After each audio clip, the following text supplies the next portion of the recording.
নমস্কার বন্ধুরা, আজ বানিয়ে ফেললাম পুরোপুরি নিরামিষ পদ্ধতিতে ব্রেড স্যান্ডউইচ। প্রথমে আলুটাকে 2 সিটিতে বয়েল করে নিলাম। তারপর আলুটাকে গ্রেটারে গ্রেট করে নিলাম। প্যানে বাটার দিয়ে কুচনো ক্যাপসিকাম আর ম্যাশ করা পনিরটাকে গোলমরিচ গুঁড়ো আর লবণ দিয়ে ফ্রাই করে নিলাম।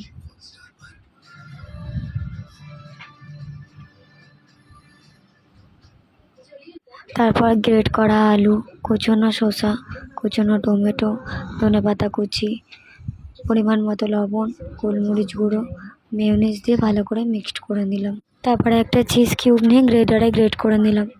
ব্রেডের মধ্যে ভালো করে বাটার, টমেটো সস, তারপর মেয়োনিজের মিশ্রণ আর ক্যাপসিকাম পনির ফ্রাইটা ভালো করে ব্রেডে লাগিয়ে দিলাম। উপর থেকে একটু আমুল চিজ ছড়িয়ে দিলাম। প্যান গরম করে ও বাটার লাগিয়ে স্যান্ডউইচটা ভালো করে এপিট ওপিট করে মুচমুচে করে ভেজে নিলাম। এরকমভাবেই একটা স্যান্ডউইচ রেডি করে ফেললাম। অপর দিকে গরম গরম চা বানিয়ে ফেললাম। সব কিছু রেডি হয়ে যাওয়ার পর বড় ছোট সকলের সাথে শেয়ার করে খেলাম।